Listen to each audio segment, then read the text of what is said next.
Kalau argumentatif itu menyatakan apapun punya alasannya, punya dasarnya.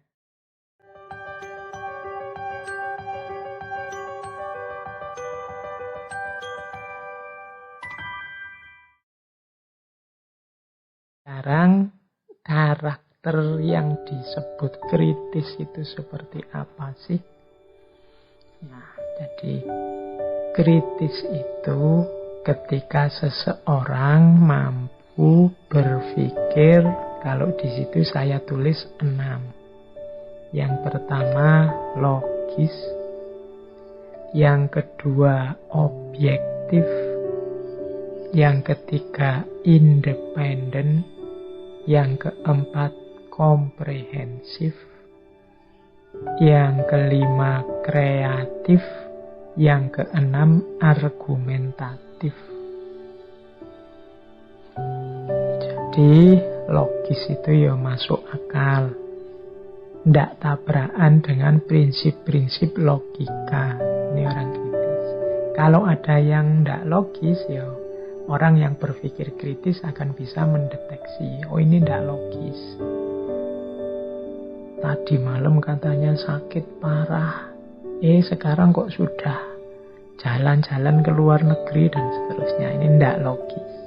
Pasti ada yang salah di situ. Oke, itu ciri pertama. Jadi ini kalau akal kita terlatih dengan berpikir logika, insya Allah kita bisa mendeteksi ada yang ndak logis. Meskipun mungkin harus diteliti dulu, tapi secara intuitif kita merasa ada yang ndak logis ini, ada yang keliru. Yang kedua, objektif. Objektif itu berarti, ya mudahnya objektif itu pemikir yang kritis itu ya menjelaskan, memaparkan sesuatu tanpa dia mengintervensi.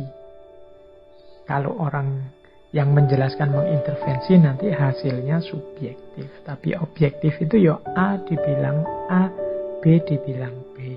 Tinggi dibilang tinggi, rendah dibilang rendah. Itu objektif namanya.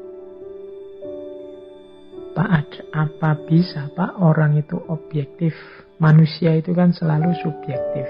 Ini kadang-kadang ada yang bertanya ke saya seperti ini. Ya, kalau ditelaah secara sangat mendalam, nanti ya ketemunya bahwa ya orang itu nanti jatuhnya selalu kalau pandangan ya pandanganku, kalau pemahaman ya pemahamanku. Dan ini kan sifatnya subjektif. Tapi dalam prosesnya tetap kita harus mengedepankan objektivitas. Tidak boleh sejak awal. Kan subjektif itu tidak ada, atau ya berarti saya ngawur saja lah, kan setiap orang sesuai persepsinya. Ini namanya sudah tidak objektif lagi, bahwa nanti hasilnya ya sesuai persepsiku, sesuai pandanganku, yang mungkin tidak cocok dengan semua orang, tidak masalah. Yang penting sejak awal niatku adalah untuk menjelaskan seobjektif mungkin. Aku sudah berusaha untuk diriku tidak ikut campur dalam penjelasan ini, menjelaskan apa adanya. Nah itu objektif. Bahwa nanti hasilnya ya agak masuk-masuk dikit subjektivitasnya, ya itu manusiawi. Tapi tidak boleh sejak awal niatnya niat subjektif.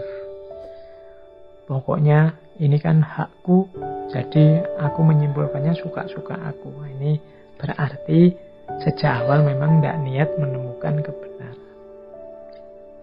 Yang ketiga, independen. Independen itu lanjutannya objektif tadi. Tidak bias, tidak dipaksa orang, tidak dipengaruhi orang. Memang hasil temuannya sendiri tanpa disetir oleh apapun atau siapapun. Namanya independen. Yang keempat, komprehensif. Komprehensif itu ya utuh, dilihat semua, direnungi semua, dipikirkan semua, tidak milih-milih. Tidak hanya melihat bagian ini saja atau bagian itu saja, tidak, komprehensif. Misalnya membahas tokoh siapa, ya dilihat komprehensif. Tidak bias berarti tidak independen atau dipilih-pilih. Saya milih bagian ini saja, saya milih bagian itu saja. Nanti sebenarnya ini orang baik, tapi untuk kepentingan penelitian saya ya harus saya pilih bagian jeleknya saja.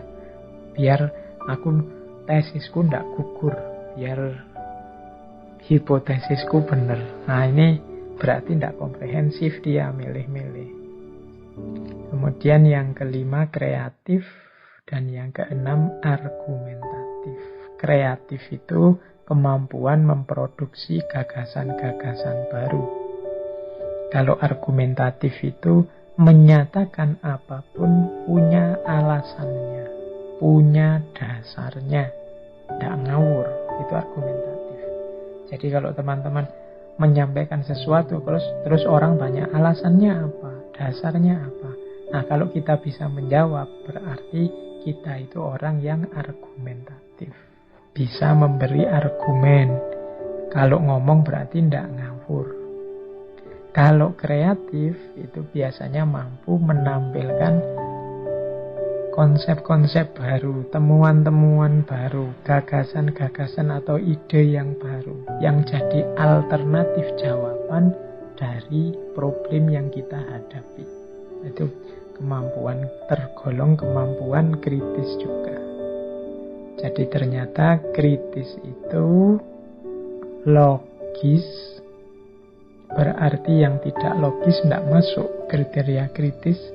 Objektif, berarti kalau sejak awal sudah tidak objektif, untuk kepentingan-kepentingan tertentu ya perlu dikritisi. Kalau sudah objektif sudah kritis. Kemudian yang ketiga independen, tidak bias, tidak penuh kepentingan di luar kebenaran. Yang keempat komprehensif, melihatnya utuh. Yang kelima kreatif, dan yang keenam argumentatif. Jadi kalau teman-teman ingin membangun diri jadi sosok yang kritis, kalau mahasiswa ya mahasiswa yang kritis, kalau pegawai ya pegawai yang kritis, tampilkanlah diri kalian sebagai sosok yang logis, objektif, independen, komprehensif, kreatif, dan argumentatif.